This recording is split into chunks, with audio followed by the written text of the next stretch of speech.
जय जगन्नाथ। राधे श्रीकृष्ण।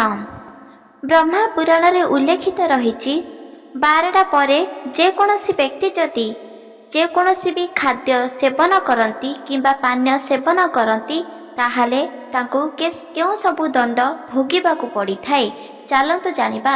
सावधान होई शुणतु। एही ब्रह्मा पुराण रे उल्लेखित रही 12टा परे जदि आपण माने जेकोसी खाद्य पानीय जदि सेवन करुछंती ताहले आपणको केउं केउं सबु दंड भोगिबाकु पड़िबो, किपरि भोगिबाकु पड़ी थाए एपरि दंड।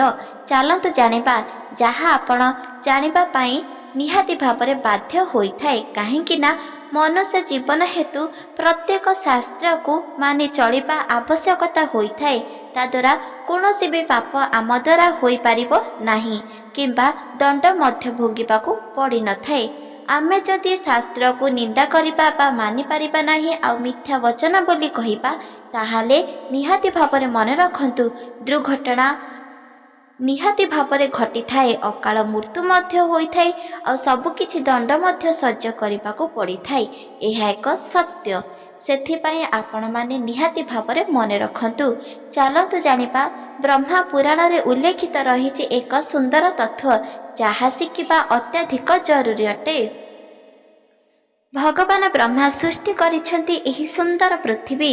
एही पृथ्वी रे सृष्टि कला बेले से माने किछि नियम नीतिवली मध्य रखिछंती जहा द्वारा कि प्रत्येक मनुष्य मानिबाकु बाध्य होई थाए। जदि कौनसी व्यक्ति एसबु विरुद्ध रे जाती बा मिथ्या वचन कहि थांती शास्त्र को मानि न थांती ताहाले ताहार पाप एही क्षणी ही भगवान दंड दियंती। एहा एक सत्य होई थाए। सेथिबाई आपण माने मन रखंतु। ब्रह्मा पुराण रे मध्य उल्लेखित रही जेमिति ब्रह्म मुहूर्तर समय किछि अलगा होई थाए। जहा भी किछि इच्छित करिबो ताहा आपणकर सब किछि स्वप्न पूर्ण होई पारिबो आ आशा मध्य आपणकर पूर्ण हेबो। जदि ब्रह्म मुहूर्त रे उठी जे कोनोसी भी आपण उल्लेखित रहिथिबा मंत्र को जप करती बा बोली थांती ताहाले आपणकर गोटी गोटी करी गोटे मनस्कामना पूर्ण होई थाए। ए सबु केवल आमे नुहे बरम ऋषि मध्य गण तपस्या करी एसबु कथा उल्लेखित करिसेंती आ ब्रह्मा पुराण रे मध्य उल्लेखित रही एक सत्य वचन। ठीक से परिका ब्रह्मा पुराण रे मध्य उल्लेखित रही 12टा परे केबे भी कौनसी खाद्य बा अन्न किंबा जल को सेवन करिबा उचित नुह। एहार रहस्य चलतु जानिबा। जेहेतु ब्रह्मा पुराण रे उल्लेखित रही भगवान श्री हरि विष्णु स्वयं ब्रह्मा पाखक गले आ भगवान ब्रह्मा तपस्या करिथिले। सेही समय रे भगवान दुईटी नयन को बंद करिथिले। से समय रे जाई भगवान श्री हरि पहुँचिले आ भगवान ब्रह्मा को कहिबाकु लागिथिले इमिति किछि प्रश्न। ब्रह्मा जेते बेले कौनसी मनुष्य जीवित होइबो बा जन्म हेबो तार बहुत किछि नीति नियम रहिबो। ठीक से परिका सेही मनुष्यर धीरे धीरे करी समय बीतीजिब आ बयस मध्य होइजिब तार अंतकाले मृत्यु घटिबो। ताहाले जे कोनसी व्यक्तिर आत्मा किपरि नियमित भावरे रहिबे एसबु को आखिरे रखी भगवान ब्रह्मा विचार करिले ताहाले एही आत्मार किपरि नियंत्रित कराजिब। जेहेतु मनुष्य माने आ भगवान मध्य एही सुंदर पृथ्वी रे वास करि परिबे भगवान ब्रह्मा मध्य जे कोनसी भी रूप रे एही पृथ्वी रे जन्म नियंती। एहा एक सत्य अटे। प्रत्येक मनुष्य मध्य जन्म नियंती। मनुष्य माने आज जन्म हुअंती आउ किछि समय बा किछि वर्ष पूर्वे तांकर समय आसी साले बा अंत काले तांकर मृत्यु घटिबो।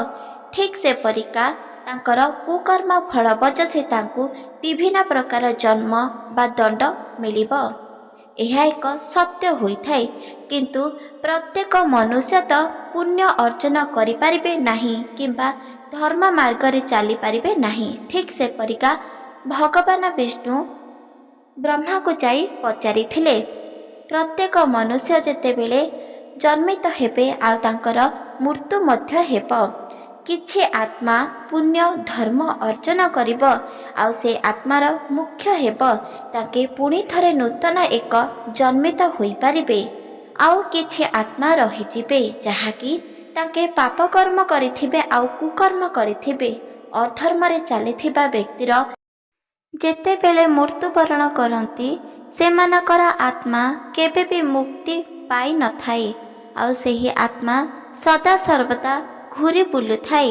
ସେହି କାରଣରୁ ଭଗବାନ ବ୍ରହ୍ମା ମଧ୍ୟ ଚିନ୍ତିତ ରହୁଥିଲେ, ଯେଉଁ ଆତ୍ମା ଏପରି ପାପ କର୍ମରେ ଲିପ୍ତ ରହି ତାର ଆତ୍ମା ମୁକ୍ତି ପାଉନଥିବ ଆଉ ଘୁରୁଥିବ ଏହି ସଂସାରରେ, ତା ପାଇଁ ମଧ୍ୟ କିଛି ନିୟମ ରଖିବାକୁ ପଡ଼ିବ। ନହେଲେ ସଂସାରରେ କେବେ ବି କୌଣସି ବ୍ୟକ୍ତି ଧର୍ମ କାର୍ଯ୍ୟ କରିପାରିବ ନାହିଁ କିମ୍ବା ସଦାସର୍ବଦା ଦୁଃଖ କଷ୍ଟ ରୋଗ ଆଉ ସମସ୍ୟା ତାକୁ ଗ୍ରାସ କରୁଥିବ। ସେହି କାରଣରୁ ଭଗବାନ ବ୍ରହ୍ମା ବିଷ୍ଣୁ ଏହିପରି ନିୟମକୁ ରଚିତ କରିଲେ। ଯେତେବେଳେ ଏହି ମନୁଷ୍ୟ ଲୋକମାନେ ପ୍ରତ୍ୟେକ ବ୍ୟକ୍ତି ବାସ କରିବେ, ତାଙ୍କ ସାଥିରେ ଭଗବାନ ମଧ୍ୟ ବାସ କରନ୍ତି। ଠିକ୍ ସେପରି ଭୂତ ପ୍ରେତକୁ ମଧ୍ୟ ବାସ କରିବାକୁ ପଡ଼ିବ। ସେହି କାରଣରୁ କୁହାଯାଇଛି କି ସାରା ଦିନରେ କେବଳ ଭଗବାନ ରହିବା ସଙ୍ଗେ ସଙ୍ଗେ ମନୁଷ୍ୟମାନେ ମଧ୍ୟ ତାଙ୍କର କର୍ମଫଳ ଅନୁଷ୍ଠାନରେ କାର୍ଯ୍ୟ କରିବେ କେବଳ ଦିନରେ ହିଁ। ଆଉ ରାତ୍ର ସମୟରେ ନିୟମାବଳୀ ଅନୁଷ୍ଠାନକୁ ଯାଇ ଭଗବାନ ବ୍ରହ୍ମା ଆଉ ବିଷ୍ଣୁ ଏକତ୍ରିତ ହୋଇ ଏପରି ନିୟମ ରଚିତ କରିଲେ, ଯେତେବେଳେ କୌଣସି ପ୍ରେତାତ୍ମା ବା ଯେକୌଣସି ବି ମନୁଷ୍ୟ ଯଦି କୁକର୍ମ କରିଥିବ ତାର ଆତ୍ମା ଶାନ୍ତି ପାଇନଥିବ, ସେହି ଆତ୍ମା ଏକତ୍ରିତ ହୋଇ କେବଳ ରାତ୍ର ସମୟରେ ହିଁ ବାସ କରିପାରିବେ। ଯାହାବି କିଛି ଦଣ୍ଡର ଅଧା କମେଇବା ପାଇଁ ଏହି ରାତ୍ର ସମୟରେ ସେମାନେ ଘୁରି ବୁଲିଥାନ୍ତି, ଏହା ଯାହାକି ଗରୁଡ଼ ପୁରାଣରେ ଉଲ୍ଲେଖିତ ରହିଛି। ଭଗବାନ ବ୍ରହ୍ମା ସେହିପରି ଠିକ୍ କେବଳ ଭୂତ ପ୍ରେତ ଆଉ ଅକାଳ ମୃତ୍ୟୁରେ ମୃତ୍ୟୁବରଣ କରିଥିବା ଆତ୍ମାମାନଙ୍କ ପାଇଁ ଏପରି ନିୟମ ରଚିତ କରିଲେ। 12ଟା ପୂର୍ବରୁ ମନୁଷ୍ୟମାନଙ୍କର ଯେକୌଣସି କାର୍ଯ୍ୟ ସମ୍ପୂର୍ଣ୍ଣ କରିବାର ବିଧି ରହିଥାଏ ଆଉ 12ଟା ପରେ କୌଣସି ବି ମନୁଷ୍ୟ କୌଣସି ବ୍ୟକ୍ତି ମଧ୍ୟ ଜଳ କିମ୍ବା ଅନ୍ନକୁ ସେବନ କରିବା ଉଚିତ ନୁହଁ। ଗରୁଡ଼ ପୁରାଣରେ ଉଲ୍ଲେଖିତ ରହିଛି, 12ଟା ପରେ ଯେକୌଣସି ବ୍ୟକ୍ତି ଯଦି ଅନ୍ନ କିମ୍ବା ଜଳକୁ ସେବନ କରିଥାନ୍ତି ତାହେଲେ ତାଙ୍କୁ ଏପରି ଦଣ୍ଡ ଭୋଗିବାକୁ ମଧ୍ୟ ପଡ଼ିଥାଏ, ଯାହାକି ଜୀବିତ ଅବସ୍ଥାରେ ଥାଇ। ସେଥିପାଇଁ ଆପଣମାନେ ମନେ ରଖନ୍ତୁ କି ଯେମିତିକା ଗରୁଡ଼ ପୁରାଣରେ ଉଲ୍ଲେଖିତ ରହିଛି, ପ୍ରତ୍ୟେକ ମନୁଷ୍ୟକୁ ଯେକୌଣସି ପଶୁ ପକ୍ଷୀକୁ ପ୍ରତ୍ୟେକ ବ୍ୟକ୍ତିଙ୍କୁ ପ୍ରତ୍ୟେକ କ୍ଷଣ କ୍ଷୁଧା ଲାଗୁଛି। ସେମାନେ ବିଭିନ୍ନ ଖାଦ୍ୟ ବ୍ୟଞ୍ଜନ କରିଥିବା ଜିନିଷକୁ ମଧ୍ୟ ସେବନ କରନ୍ତି, ପାନୀୟକୁ ମଧ୍ୟ ସେବନ କରନ୍ତି।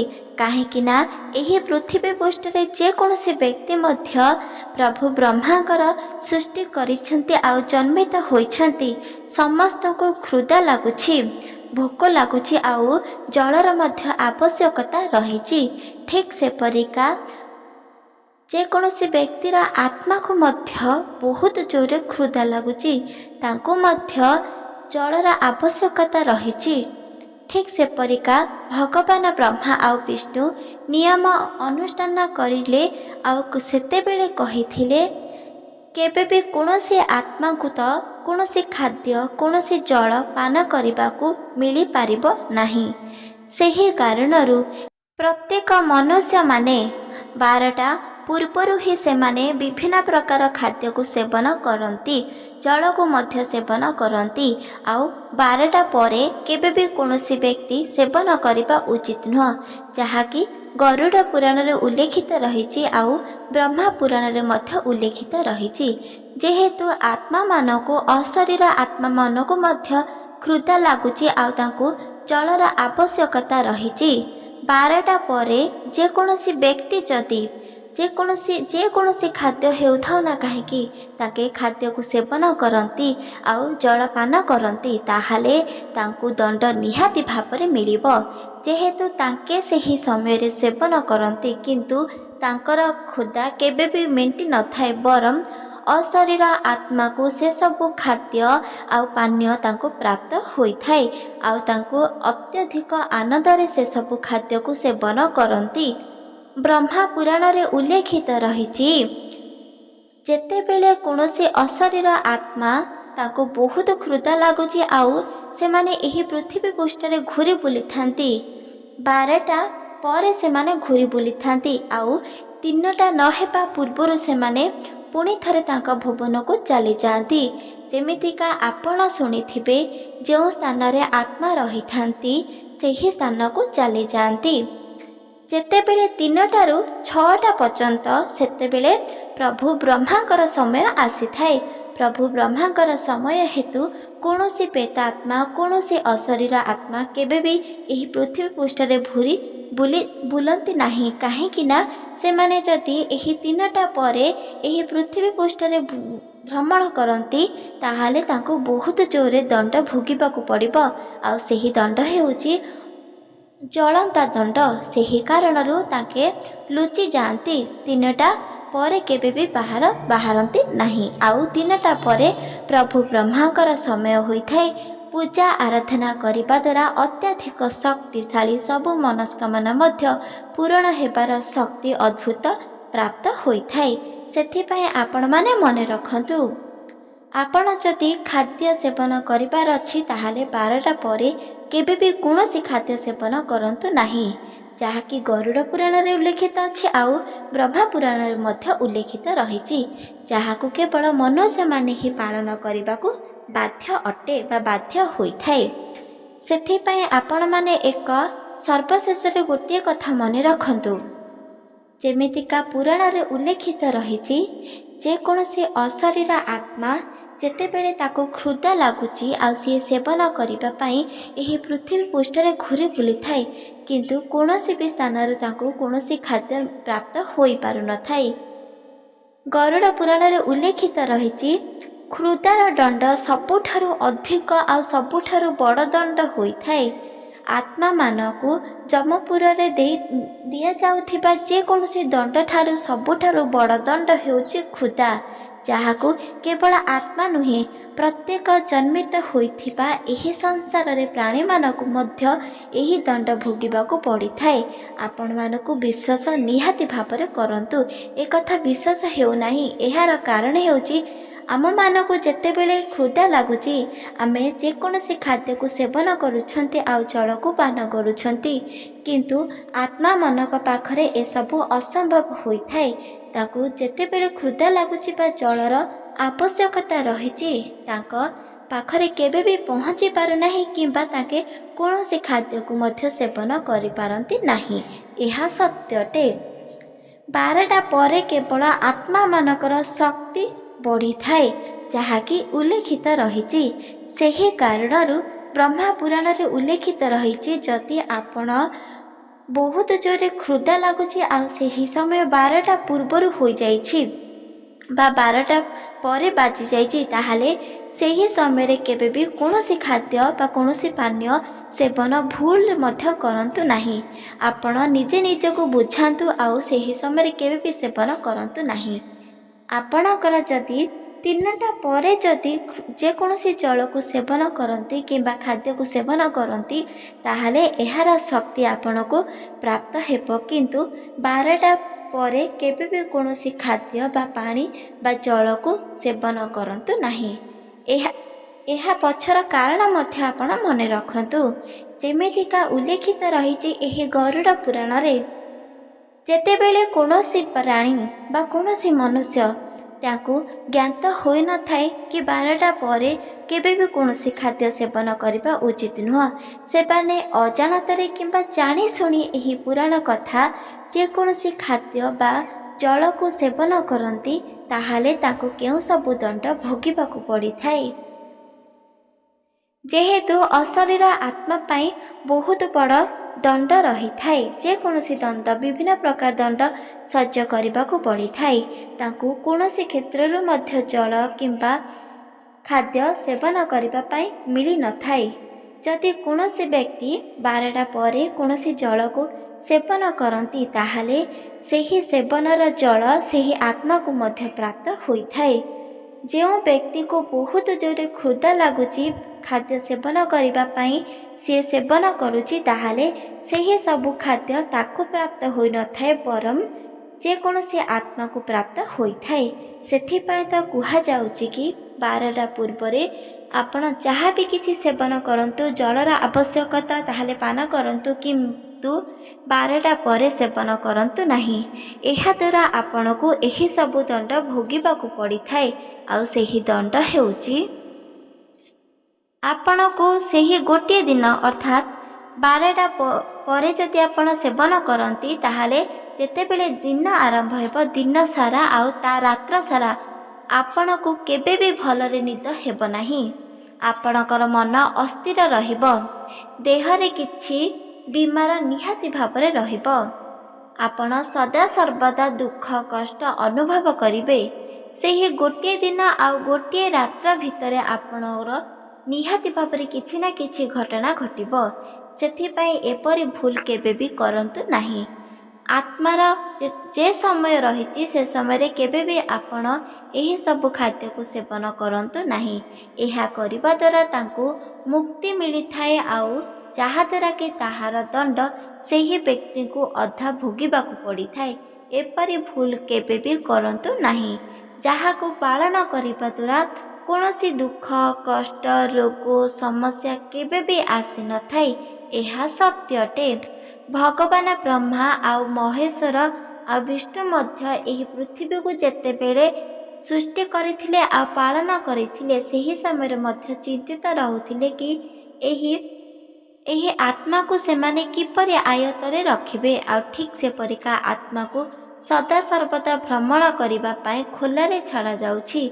आ तांके जेकोसी 12टा पर व्यक्ति जदि जेकोसी कार्य करती ठीक से परिका आत्मा को प्राप्त होता है। किंतु ସେହି आत्मार दंड अधिकांश ताकू भोगिबाकू पड़ी थाए जी ताकू खाद्य बा पानीय सेवन करने को देइथांती। एहा सत्यटे। सेथिपाई एहाकू आपण मने रखंतु, अन्य को मध्य ए विषय कहि दियंतु। काहेकि ना केवल मनीष द्वारा ही प्रत्येक भूल हो जाए जहार ज्ञात केबे भी न थाए। ए कथा को आपण सदा सर्वदा मने रखंतु। गरुड़ पुराण एक एमितिका शास्त्र जहाँ पढ़िबा द्वारा प्रत्येक मनुष्यर अर्थ मध्य आमे जानि परिबा। एही पुराण द्वारा सबकिछि मनस्कामना मध्य पूर्ण होई पारुछि। एहा मध्य सत्यटे। सेथिपाई प्रत्येक मनुष्य माने एहाकू मने रखिबा उचित अटे। जीवनर सर्वस्व दुख कष्ट दूर करिबार अछि ताहाले एही गरुड़ पुराण को निहाती भावरे आपण श्रवण करंतु, नहले मध्य आपण पढ़ंतु। ता द्वारा आपणकर गोटी गोटी करी दुख सबकिछि चली जीव आ सुख निहाती भावरे प्राप्त हेब। 12टा परे केबे भी कौनसी भी खाद्य कौनसी भी जल को सेवन करंतु नाही। ए कथा को मने रखंतु। एहा पालन करिबा द्वारा रोग मध्य स्पर्श करि न थाए जहाँकि उल्लेखित रहिछि। एहा सत्यटे। आपण मानको एही गरुड़ पुराण कथा किपरि लागिला कमेंट माध्यम निश्चित भाव में जणाइबे। कहीं एही सुंदर पुराण द्वारा आमे बहुत किछि ज्ञान शिखि पारुछंती। आम द्वारा जदि किछि दुर्घटना अघटना थिब सबु किछि दूरे जीव, एहा मध्य सत्य होइथाए। सेथिपाई प्रत्येक व्यक्ति एहाकू मने रखिबा उचित अटे। आपण मानको एही वीडियो सत्तरे जदि भल लागिछि चैनल को सब्सक्राइब कर दियंतु, लाइक कर दियंतु, कमेंट कर दियंतु। रहुछि जय जगन्नाथ, जय माँ लक्ष्मी, जय श्री कृष्ण, राधे राधे राधे श्री कृष्ण।